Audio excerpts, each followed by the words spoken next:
Hi everyone, it's Susan again. This time I'd like to talk to you about the Dalai Lama because we've got a lot of news around him these days.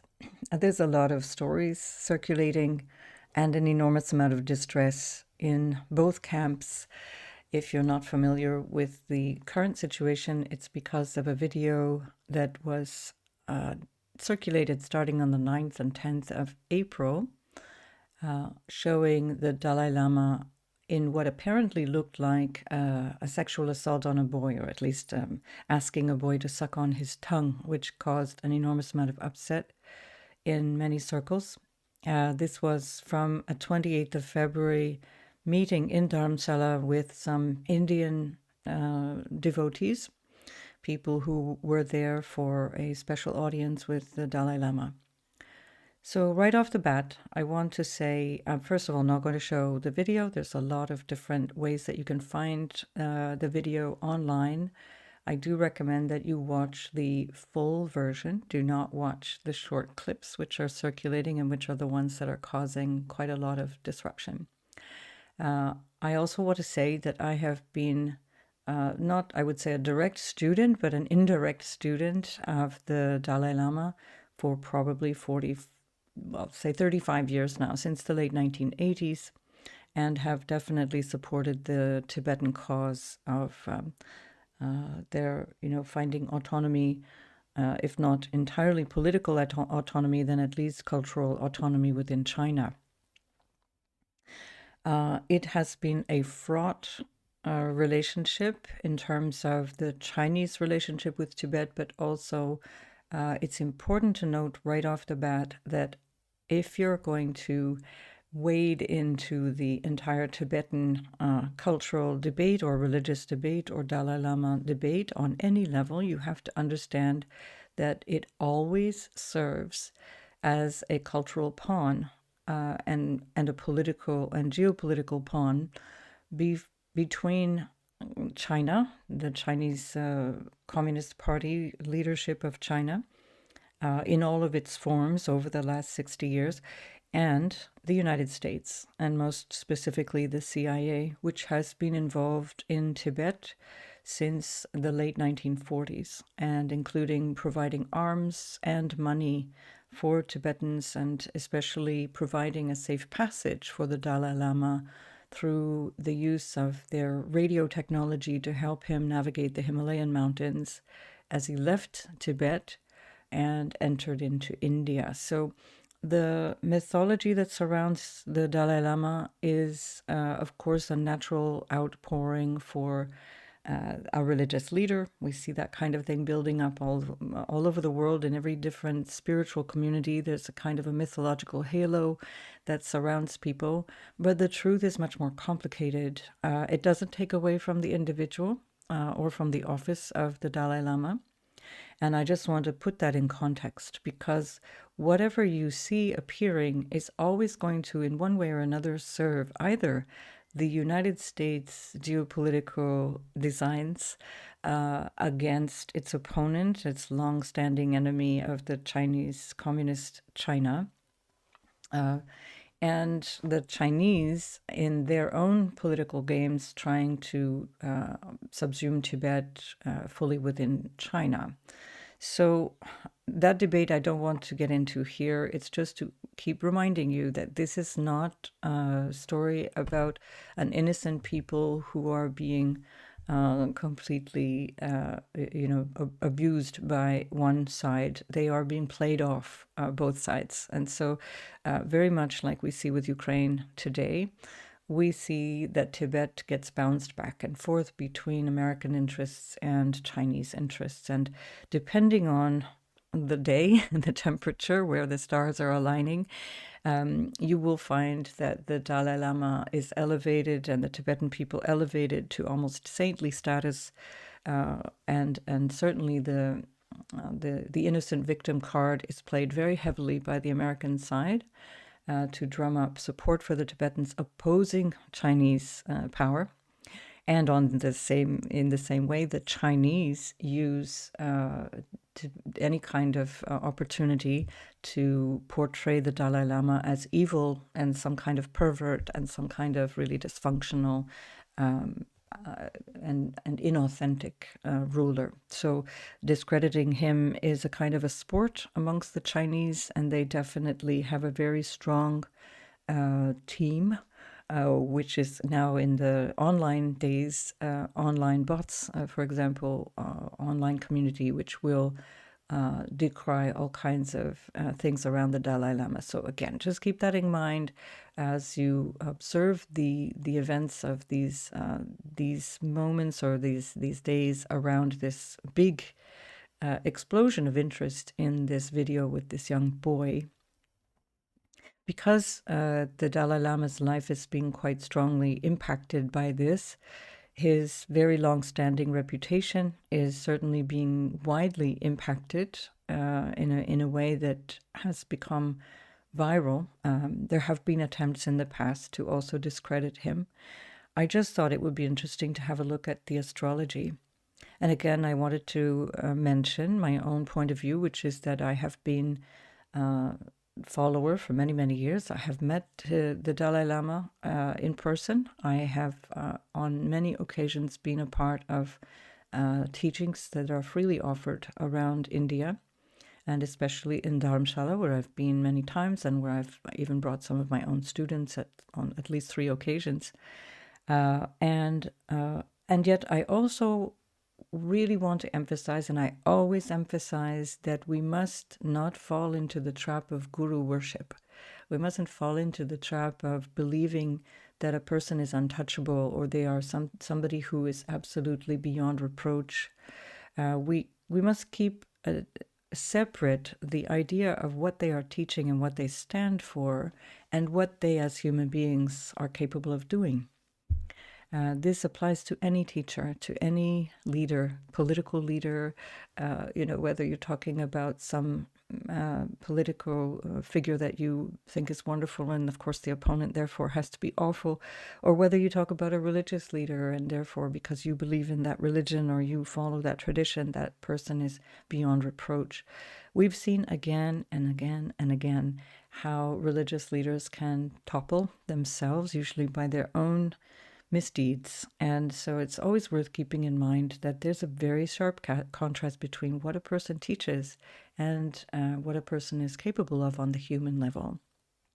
And I'm here not implying that the Dalai Lama is capable of evil. I honestly have to say, in 35 years of being relatively close, including having friends who are in the inner circle and having some monastic friends, monks, both in Dharamshala and outside of India, who I've known for many years and who I can genuinely call friends. I've never heard even a whisper of misdeeds in terms of sexual misdeeds or abuse on behalf of the Dalai Lama. So I just want to put that out there. That's not to say that there's things that I don't know. Perhaps there are. I don't know. But I don't talk about things that I do not have evidence of. I'm going to attach in the show notes a link to a chapter of my book which talks about this question of guru worship. If you have my book, the chapter is called From the Unreal to the Real. And it's definitely covering this. I cover also the fact that in the past, when there has been evidence within the Tibetan Buddhist community of wrongdoing, sexual abuse or other kinds of abuse with people, that there were just insufficient responses, insufficient consequences, including by the Dalai Lama himself and certainly his entourage, for whatever reason. And I personally find that inappropriate. I find it perpetuating harm when it could have been stopped. But again, that's a separate issue, I think, compared to what we're seeing today, which is the implication that he is a pedophile. And I don't believe that personally. But I just also wanted to look at what the transits are showing in terms of his own experience and what might be coming up for him around these eclipses, because he's going to be going through some heavy reputational damage, which is probably obvious to all of you who are following this in any way. But I just wanted to show how the astrology is showing that. It's my interest to see how the planets are speaking to what is actually happening, rather than specifically talking about the incident itself. So again, that's online in many, many different places. Also, in terms of the CIA intervention in Tibet, it's online in many, many different places. You have references to that in official U.S. State Department literature. You have that in reference to official CIA literature. It is not a secret. And these people are not nonviolent, peaceful protesters. These people were, at one time, before the CIA helped them unite against the Chinese, they were in fact warring regions, and they were nomadic people who didn't really get along. And even the Dalai Lama has acknowledged that. So that right up until the 40s and 50s, when the Chinese started to invade and want to completely rule over Tibet, there was a lot of discontent within this very feudal country, which was composed of many, many different tribes who did not consider themselves as necessarily united, certainly not in a social or political way.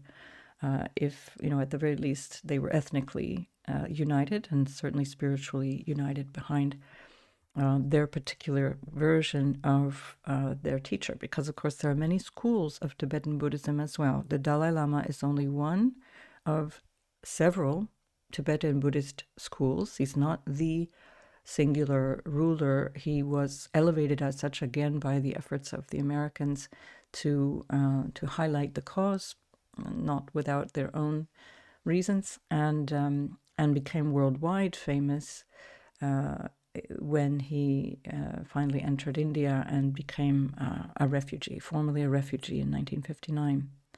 Again, that's a whole story, and it can be very interesting if you're interested in that kind of stuff. The history behind that is fascinating. It was not necessarily an easy situation for either India or the Tibetans. India itself was kind of forced into accepting the Dalai Lama, although of course they were happy to help a neighbor. But it actually very much complicated their burgeoning cooperation with China, which had started with an agreement in 1954. And when the Dalai Lama came up to northern India in 1959, they knew that Nehru, who was the prime minister at the time, knew that this would really disrupt relations with China. So this whole story is very complicated. The Dalai Lama's existence is very complicated. It's not the Hollywood version that we see.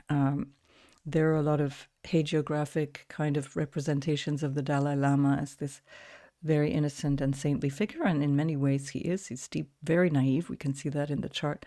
But again, keep in mind that there's a very complicated sort of set of machinations behind this scenario.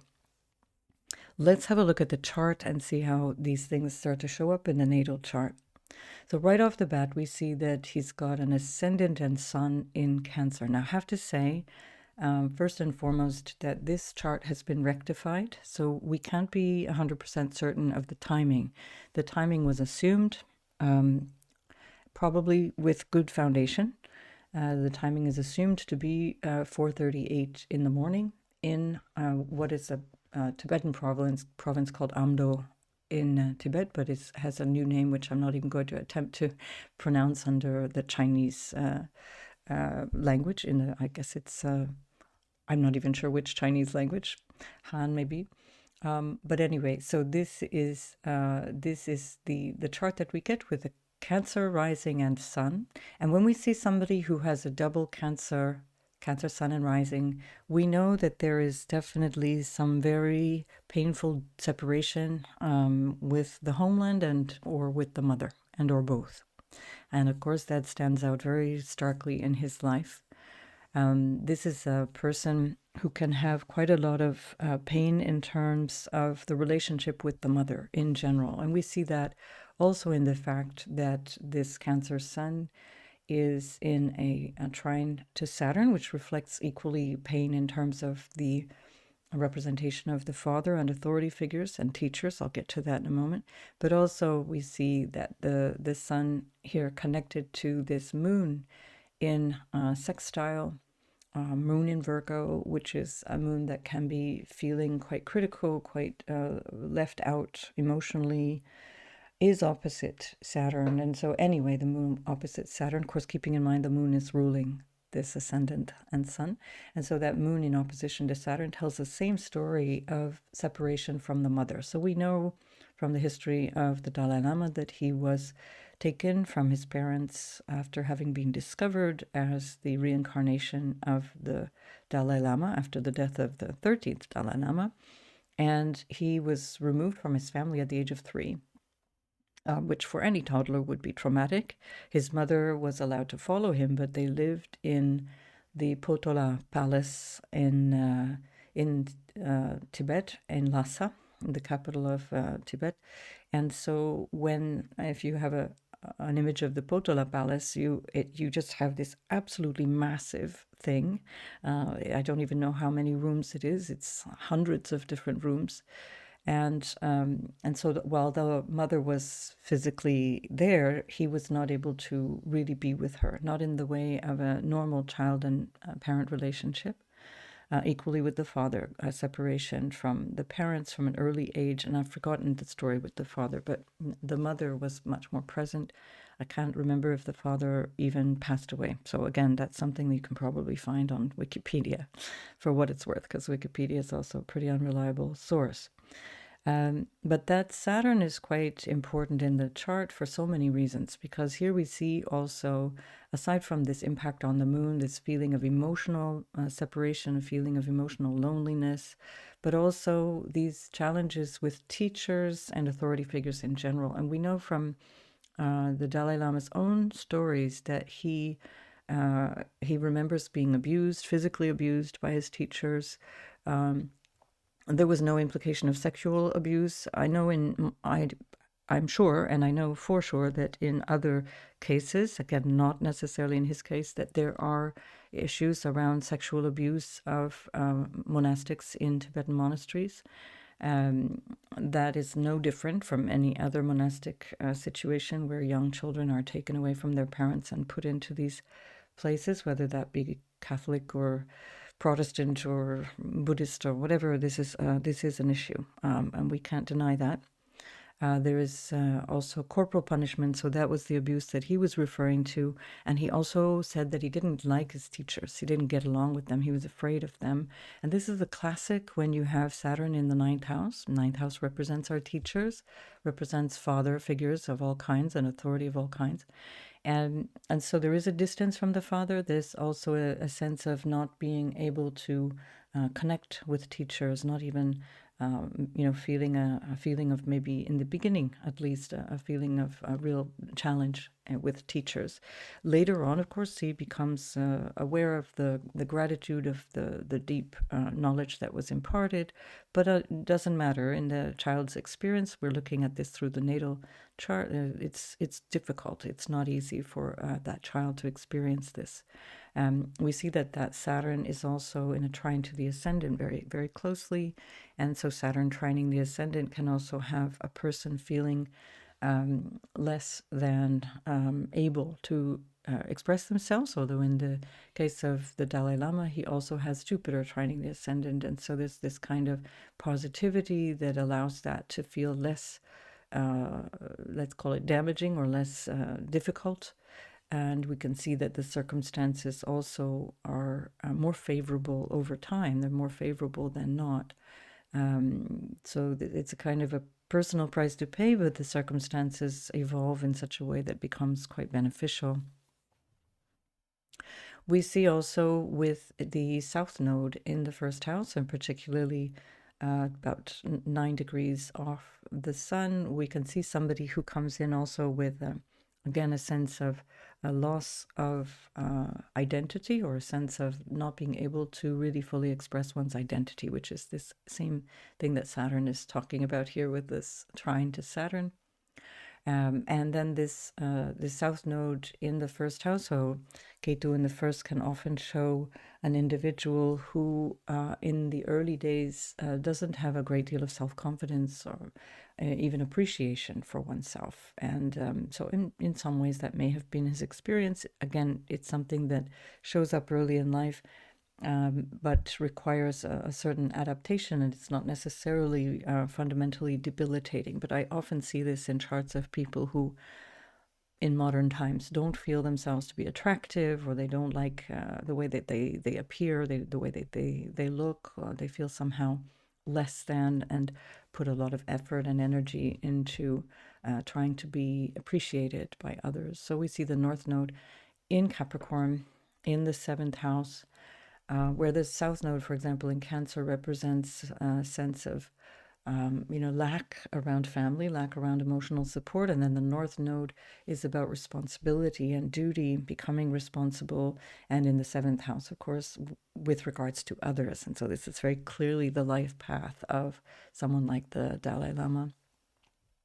We see Pluto in the 1st house as well. Pluto is also in Cancer, and therefore it again describes difficulties around nurturance, difficulties around early life, but also keeping in mind that Cancer represents not just one's family and one's mother, but also it's our national identity. So Cancer represents the country affiliation. And so there's a lot of pain here with this South Node and Pluto combination in Cancer. And when Pluto and South Node are together, we see a very powerful person. We see potentially in another life someone who had quite a lot of influence, a lot of power, and this can also be interpreted as something like a deep, insightful nature, having a lot of insight in terms of spiritual insights, or in terms of wisdom, otherworldly wisdom. We see that also comes through the 12th house Mercury, which is in a semi-sextile to Pluto. And so there's this kind of connection between this kind of sense of knowing, this sixth sense, which we can also pick up from the moon, and Neptune conjunct in the 3rd house. There's a strong knowing, a strong instinctive memory that can be quite psychic as well.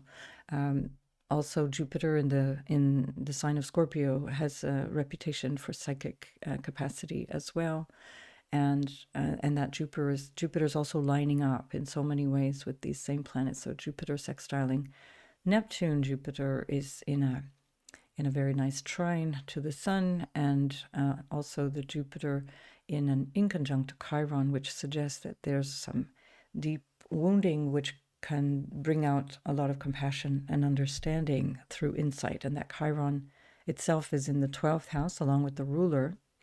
Chiron in the 12th is very much about not feeling like one fits in general to the world as we know it. It's a kind of a feeling of not being able to relate to people in the everyday world. This is the least one could say with regards to the Dalai Lama. He doesn't know what it's like to go to a cafe and hang out. That luxury is not availed to him in this lifetime. He has a very, very protected life. He doesn't get to choose what he does with his time. And that literally since his toddler years. His time is not his own to spend. He's highly controlled and therefore quite naive. And we see this also with the square from Neptune and Chiron. A lot of naive energy here, Neptune, Chiron, so Neptune moon rather, and Chiron all together, combining to suggest quite a lot of naivete, quite a lot of very innocent, childlike innocence. We see also with Chiron in the sign of Gemini, there's a lack of connection with peers in one's childhood, a lack of feeling of not being able to fit in, being able to connect with one's peers, but even with one's siblings. And we see that there's some pain around that as well, feeling of loss around siblings. And of course, that's true. And I actually had the pleasure of meeting his sister, who many people have met because she ran the Tibetan children's village, which was to teach the children of the Tibetan refugees. And she also had a a B&B in Dharamshala, and these people were very approachable. There was nothing very. It wasn't like you couldn't meet these people. Lately, it becomes more challenging as they became more popular.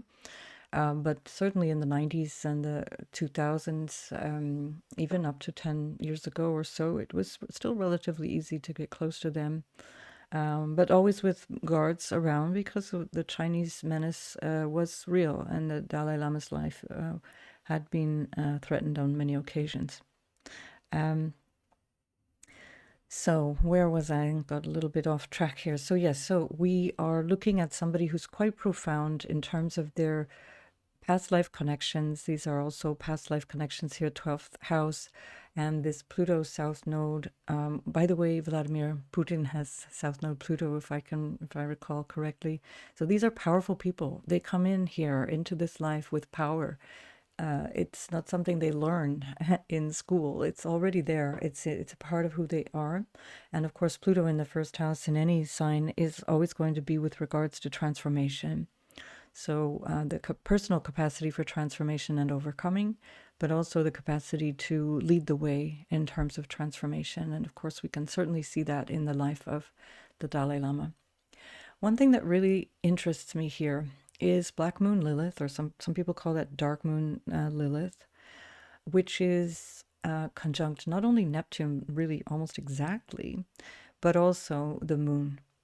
And this we see very powerfully as there's a number of things that really stand out, especially with regards to what's happening nowadays with this conflict or this big incident around him asking a child to kiss him and suck the tongue. We do see that there is a challenge with the mother energy. We already saw that with Saturn. This is just another reinforcement of that, and again reinforced by the ascendant and sun combination. And if you have that, by the way, put some comments in the chat or in the comment section. I'd love to hear your experience of what you might consider to be a painful separation with the mother. This can also, in some cases, it's not in the case of the Dalai Lama, but can also represent loss at birth, where a mother at some stage died in childbirth, whether that be the individual's mother or whether that be historically a mother dying, or at least her life being severely threatened in childbirth. So coming back to His Holiness, again, that's not his case, but it can be seen in some charts. We would want to, in that case, see more 8th house and 12th house representations of that, which we don't specifically see here. But anyway, so with regards to this moon and Neptune and Lilith, we definitely see this kind of Virgo archetype, which is multiplied. It's this kind of Vestal Virgin, sexual purity that actually carries the energy of goddess Kali, who is the fierce defender of truth.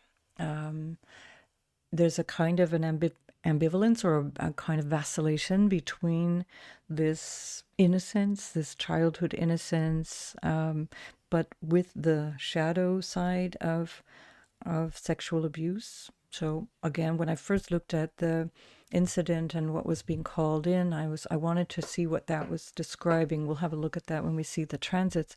But again, it's not to suggest this is the situation that we're talking about right now. Just wanted to put that out there, and I wanted to show what the astrology is showing. I'm not going to try and persuade you one way or another about this event. I think it's something that will be people will see what they want to see, depending on what they want to believe about this person and the office of the Dalai Lama in general. And I'm not here to try and change your mind. But one very interesting thing about this is that misogyny can also appear in the chart of men. And obviously this is a man. And some kind of ambivalence around women. And we would see that even more strongly given the tensions that there are with regards to the mother, not having been close to the mother, having been raised essentially by males and monks who are ranging from, let's call it repression of sexual urges, all the way to the release of sexual urges, meaning that there's a choice to be asexual, non-sexual in their life. But as with all of these traditions where people are not necessarily joining the monastic, environment by choice, because keep in mind in Tibet you have children who are either taken or given by their parents, taken by monasteries or given to monasteries by their parents, often for reasons of poverty. The monasteries themselves benefit from the child labor, and they benefit from, of course, increasing their ranks with young children. So these are transactional relationships, not always spiritual. So this is, again, what we have to keep in mind when we look at these institutions or an individual like the Dalai Lama.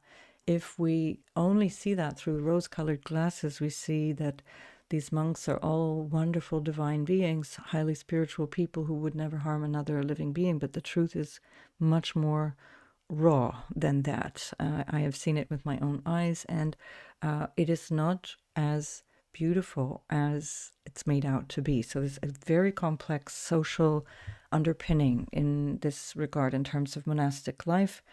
And this particular energy of not understanding women would have been his early childhood atmosphere. That's why we have to keep that in mind. The third house is not only with regards to siblings and then keeping in mind the moon and all the aspects of the moon.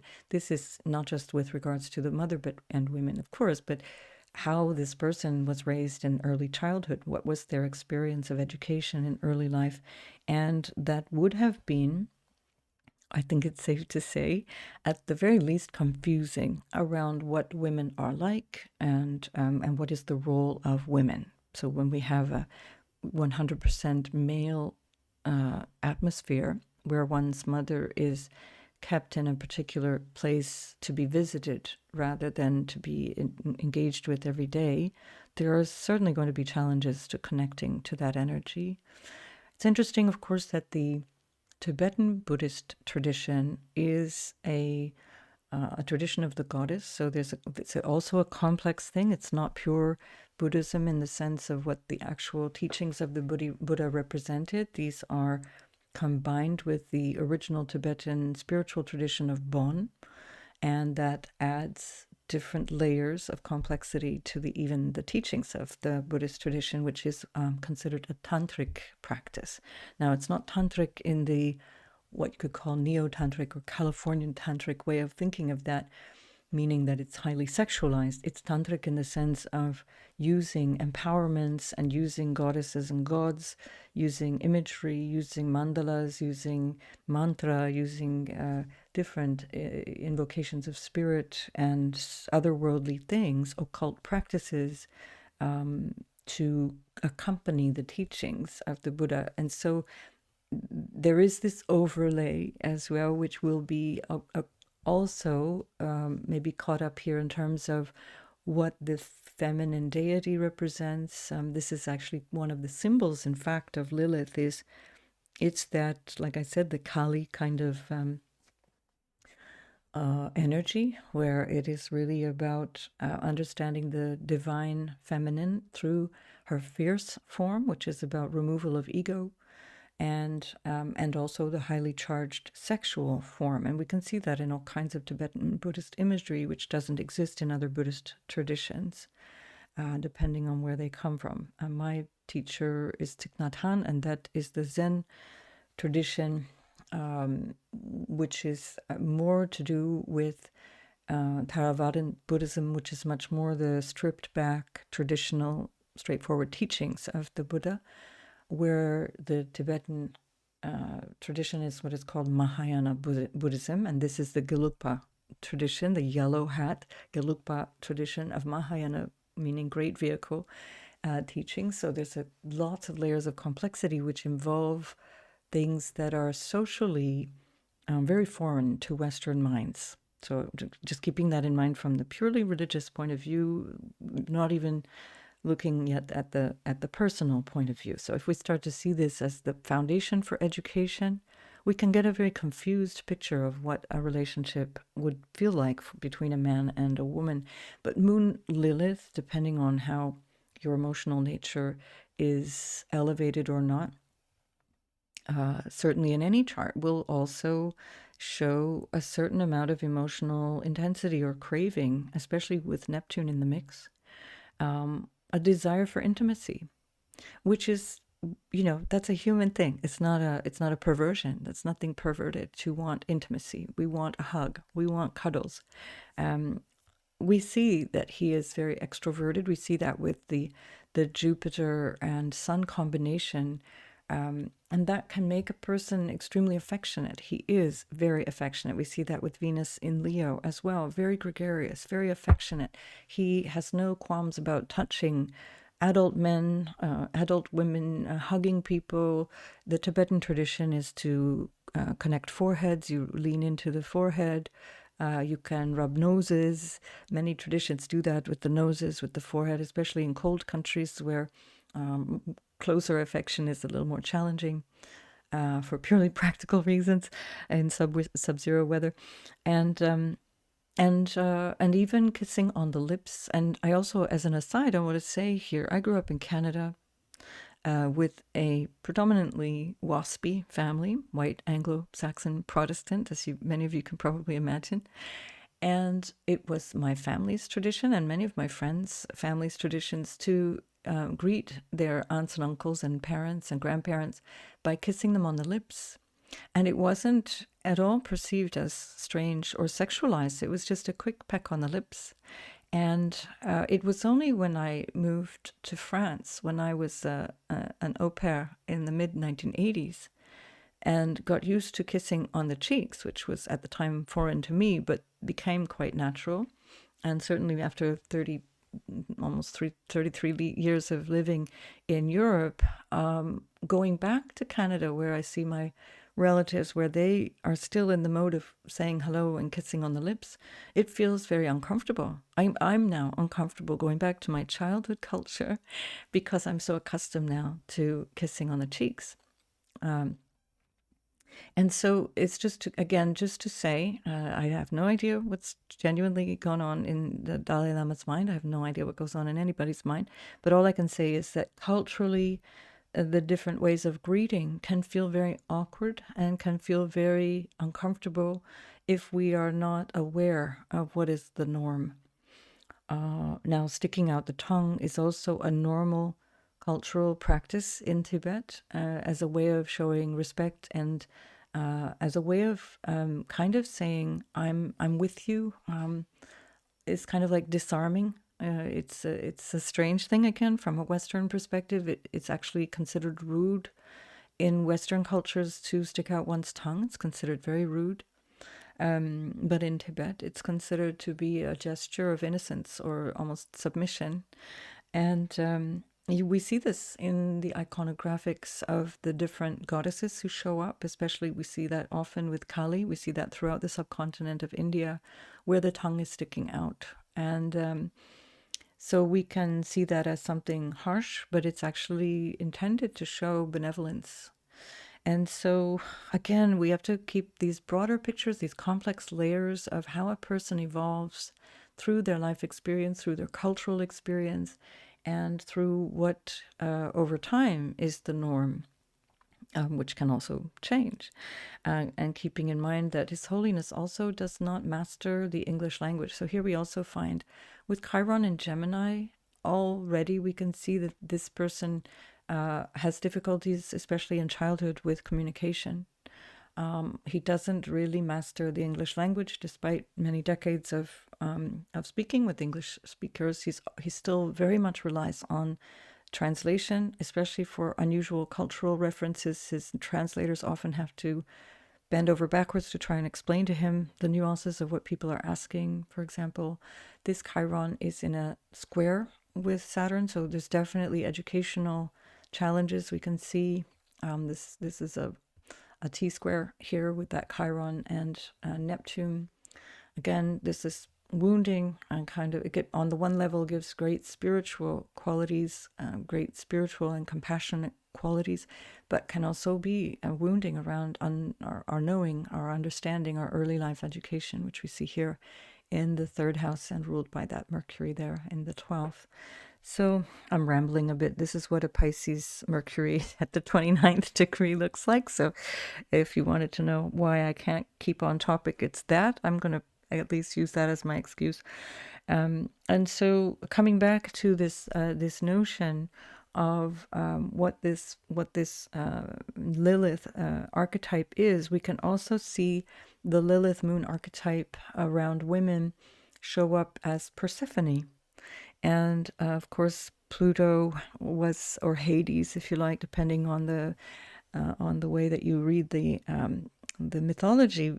Persephone was kidnapped and taken down into the underworld, and that's where we get this notion of the maiden or the innocence being swept up in this corrupting influence. Again, I leave that there. It is there, and again, we have seen the Dalai Lama sometimes say very awkward things about women. Years ago, like 15 years ago, I think it was in 2009, the BBC interviewed him, or maybe it was ITV, it was some British interview, where he had said that if there was a woman to succeed as the Dalai Lama, because of course this is the big question, is he going to decide who comes after him? And he says if a woman succeeds as the Dalai Lama, then she had better be attractive. Which, to the average Western female is pretty shocking. But again, in his way of expressing things, perhaps, again, maybe I'm reading too much into this, but in his way, he might have meant it would be beneficial for the office of Dalai Lama if she were attractive. And one can't argue with that. It's easier to find an attractive person appealing. But of course, it feels very awkward. And awkward is a word that you can absolutely use when you have Lilith, Neptune, and Moon combining. And so my apologies to those of you who do have this, but it might explain why sometimes you feel socially awkward or why people kind of look at you sideways when you make a joke, because it also gives this really offbeat humor. It gives this really awkward, like socially awkward way of expressing something that doesn't always jive with what people find acceptable. And so here we have precisely that when it comes to the Dalai Lama. So many opportunities, as he's filmed virtually all the time, so many opportunities to find him making strange references, strange jokes, inappropriate things from the Western point of view, but innocent from, I suspect, innocent from his point of view. I just want to have a look. Have we covered everything? Let me just have a look here with the Mars in the fourth house in Libra. Mars in Libra, it's in the fourth house is kind of complicated because Mars in the fourth house is challenged by expressing anger. That expression of anger is complicated by this inconjunct. Well, actually, no, it's not a strong inconjunct. I was thinking that's too wide for inconjunct. We're going to leave that Saturn alone. But certainly it's challenged in expression because of this Chiron and, of course, the South Node as well. In this relationship to Mars, that the nodes themselves are squared by this Mars, challenging issues around home, emotions, difficulty expressing anger. We could call that a trine. It's a broad trine as well with Mars, Mercury. So challenges in expressing oneself, making oneself clear, making our point without getting into some kind of hot water. Whether that be through debates or whether that be through saying something awkward, for example. But Mars in Libra also is fighting for what is just, fighting for what is right. And this is one of the things that we can see very powerfully in the legacy of the figure of the Dalai Lama, which is to fight for his people. And of course, fourth house, if we take that energy of the natural fourth house, the Cancer energy, is about one's homeland. And so here we have challenges in the homeland, challenges from the homeland, and also challenges in terms of defending the homeland, all described by that Mars there. I can't think off the top of anything that I wanted to say specifically about this. Let's come to the transits and have a look on what's most especially what I wanted to show. Hang on here. This was actually the event Sorry, I missed out here. I need to get this chart back here of the Dalai Lama.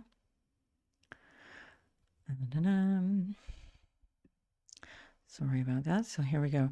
So we have the Dalai Lama's chart on the inside, and we have the event, the big event of this video, the boy being kissed by the Dalai Lama. Just for those who are not familiar, the boy asked, his mother was in the audience receiving the teachings, and they brought their families. These are Indians. Again, Indians culturally don't really touch each other. This is where the hands get folded in front of the heart. You say namaste or namaskar, and you greet each other with a gentle bow, and that's it. Amongst intimate friends, men will hold hands, they'll hold arms. Amongst sisters or girlfriends, the women will link arms and so on. But even within families, people don't really connect, especially in public, on a physical level. It's considered to be an overt or an uncomfortable display of affection, and this, many Westerners get in trouble for that, although things are changing rapidly, and that, of course, they're westernizing. But just keeping that in mind, this was an Indian boy, but the Indian boy asked for a hug, and so he wanted to take the blessings of His Holiness the Dalai Lama. Now, I'm giving this because I don't know what time this happened. Probably there's a way of finding out. Honestly, I don't think it's going to make a huge difference in terms of 1 or 2 hours. I know the Dalai Lama will always do his sessions in the morning.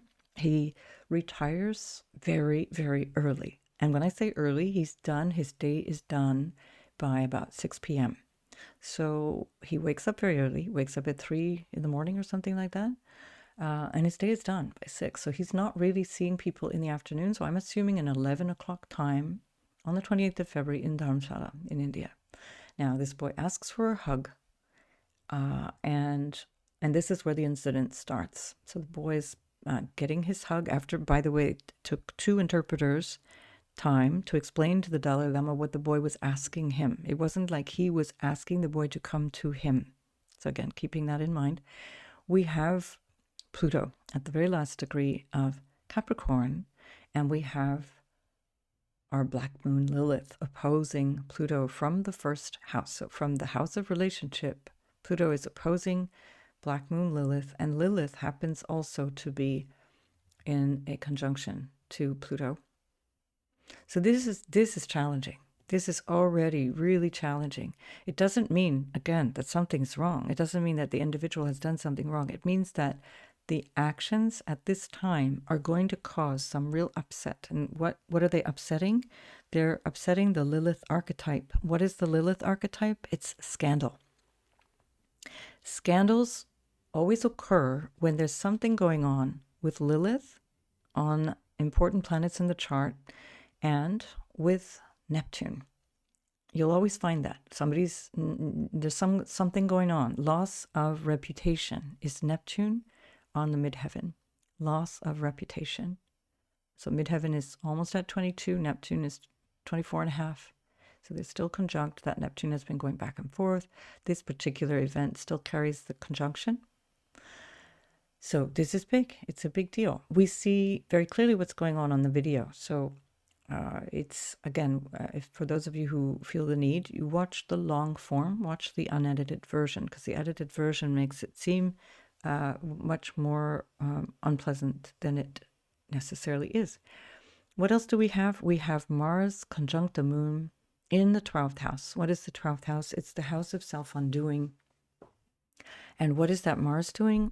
It's trining the natal Mars from the house of emotions into the house of unconscious. So again, I leave this to you. I'm not going to make a particular judgment on this. I do not know what's going on in the inside of the mind of the Dalai Lama, but the moon and Mars is challenging energy. It has to be said, though, a transiting Mars, regardless of where it's transiting from, but a transiting Mars is very energizing. And again, as I follow the Dalai Lama over many, many years, I can see very rapid decline in his health. I think this is actually one of the other significations here of the Neptune and midheaven. he is losing steam very rapidly over the last few years. He needs to be helped everywhere he goes, having a difficult time walking, having a difficult time becoming extremely fatigued. This is why he only meets people in the morning. And then, so that Mars, trining Mars, actually gives him a lot of energy. And he did seem quite high energy, in fact, on that day. So that was about a week-long thing where Mars was, a few days at least, where Mars was in trine to natal Mars. Of course, the moon is fleeting. That's only the course of a day, basically, that is trining at the same time. Now, here we have the sun on Saturn. And so the sun is highlighting something of the situation of the ninth house, which is teachers, international affairs. So this is also the ninth house if we broaden that to other people. International exposure, international understanding. And the ninth house on the Saturn is also opposing the sun, then opposing the natal moon and triggering that moon and Neptune conjunction along with the Lilith. So again, difficult to say what was going on personally, but I see this as a reputational big issue, very big issue. Obviously it is, but I'm just showing you how it's showing up in the chart. And of course that sun is in trine to both the natal sun as well as the ascendant. And so quite a lot of exposure at that exact moment.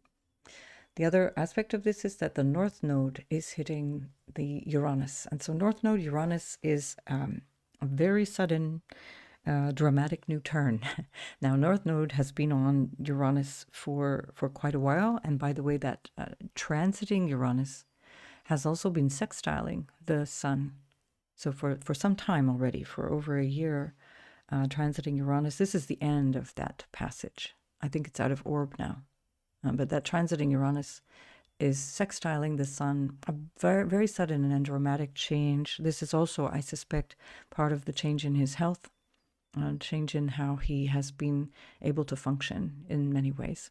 That transiting Uranus has also been opposing Jupiter. That's, I think, out of orb as well by now. But still, perhaps at that time, is in orb. It's the opposition of Uranus and Jupiter, which is a new awareness, a new understanding, a new awareness of belief systems and so on. So if we think in terms of how the Dalai Lama may have understood the crisis that has emerged over this whole thing, then we could certainly say that he has now suddenly changed his worldview around these things. And this is the house of children, and also the house of taking risks as well. So again, I'm not suggesting he's taking risks, it's just to say this is part of how that shows up, as well as a house of love as well. And it's not, again, necessarily sexualized love. This is the house of love. This is Leo that rules the natural fifth house. This is about heart-based love. It's just love, not necessarily intimate love, which can be the eighth house, or even the seventh house for that matter. What else are we seeing here? So we have Chiron by transit. Chiron is squaring the sun as well. This is challenging. When Chiron squares the sun, there can be painful realizations around behavior or around ways of seeing things that we are now understanding that have come from as far back as childhood, from our early life education. He's had this, because of the slowness and the retrograde motion of Chiron, he's had this square since the spring of 2021. So definitely those early emotional challenges can resurface. So I have no doubt in imagining that this has provoked some early childhood trauma, some kind of pain and awareness of self-sabotage even, on his behalf, in his own experience. I suspect that has come up as well. Some painful realizations there. Yeah, and I forgot to mention that, that Saturn is opposing Venus here. So this is about, of course, it's about relationships. So Saturn is also conjunct that Mercury in the eighth house of taboo, of the things that are hidden, taboos and difficulties around trying to grapple with these issues. And if we take that out to the public sphere, we have to say that Saturn then is pulling into that Venus, the understanding of what a woman is, the understanding of what relationship is, the understanding of what is appropriate, the showing of affection. Again, Venus in Leo, very affectionate, very gregarious with affections. And that's in conjunct Pluto as well. So Pluto is in conjunct Venus, and Venus is opposite Saturn, and Pluto is opposite Pluto. So this is a big deal. This is a really big deal. This is a potentially very powerful loss of reputation after a very long life of pretty much having a great reputation.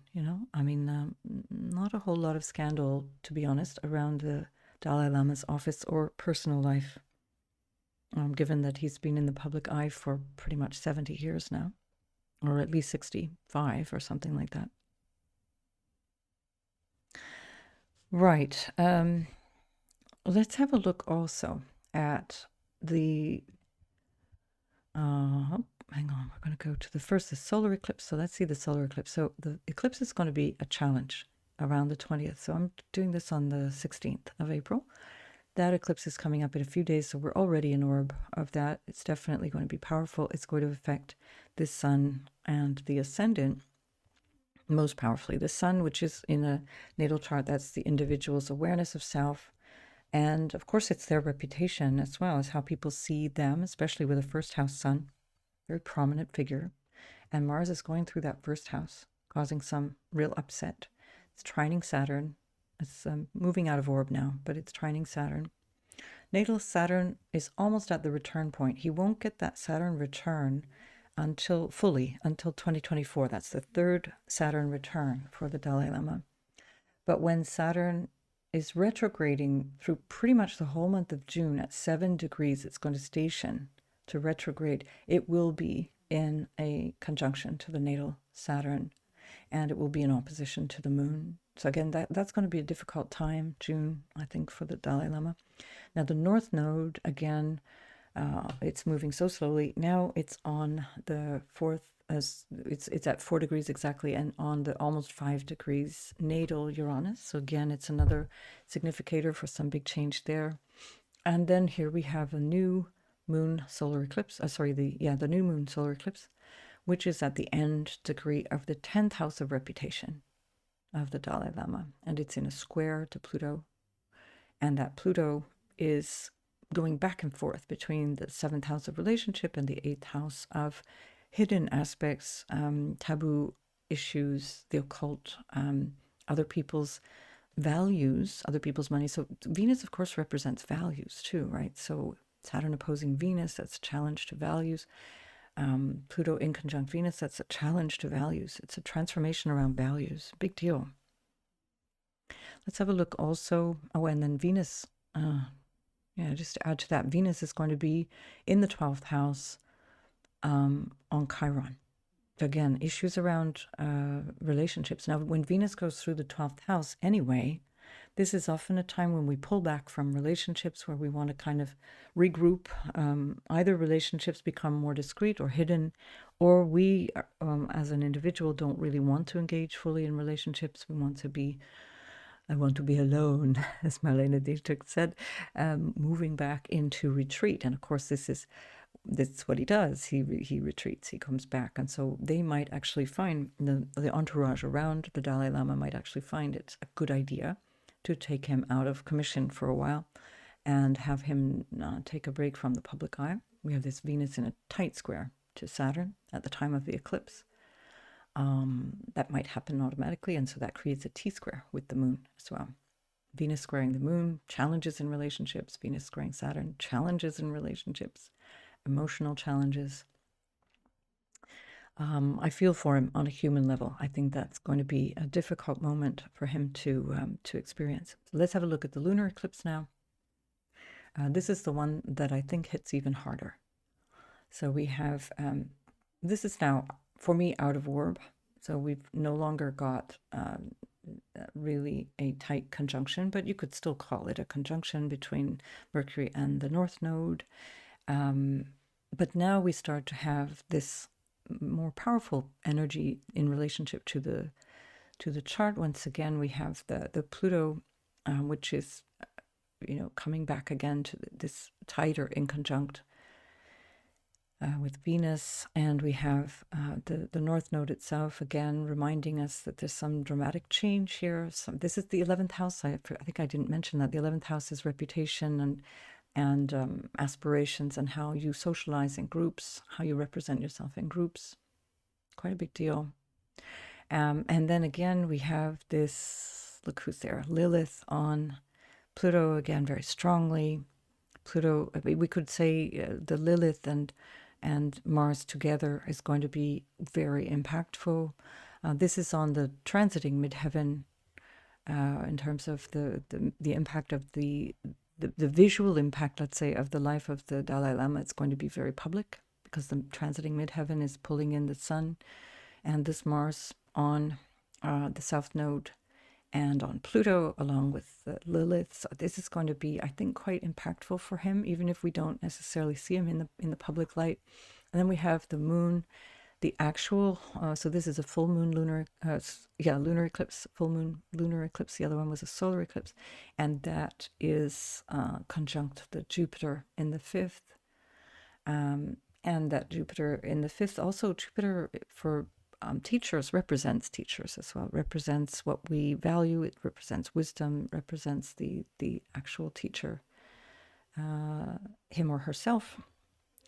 Mars is conjunct the ascendant at the same time of that eclipse, and that Neptune is still pesky up there. It's way wide now for me of a conjunction, but it's so slow moving that I think we probably still have to factor that in for at least another year as Neptune goes back and forth over that. Anyway, so I just wanted to pull all of these ideas in. There's certainly things that I've left out. No doubt, I have left out a lot of things. I just wanted to show you how the chart is lighting up with these particular incidents and how these things are showing up in the life of the Dalai Lama right now. And how complex these issues are. So once again, just a reminder that we want to pay attention to the truth and the teachings and not glorify the individual, not glorify the teacher. There's often a lot going on behind the scenes of individuals that we're not fully aware of. Oh, there's one last thing that I wanted to say about this Pluto. And that is because in the prenatal eclipses, hang on, we have to go way back in time here. The prenatal eclipses that are showing up in this chart with the current Pluto transits anyway, so that's pretty much all of 2023 and 2024, encompass a prenatal lunar eclipse, a South Node lunar eclipse, at 28 degrees of Cancer and 39 minutes, which is exactly now opposite Pluto. Let me just see if I can find that. Sorry, I should have put this up before. So 19th of January, 1935, there was an eclipse, and also there was an eclipse, a solar partial eclipse, much less impactful, but solar partial eclipse at 13 Capricorn 57, so that would have been opposite the sun as well. But this particular lunar eclipse is very powerful because it is actually being opposed currently as Pluto goes back and forth. And so eclipse points, the prenatal eclipse points, are always really sensitive points. They light up a chart. It's really interesting to follow that. This is in a semi-sextile to Venus. This Venus is also being highly charged by this dynamic of the Pluto transits over 2023 and 2024. A big deal in the life of the Dalai Lama.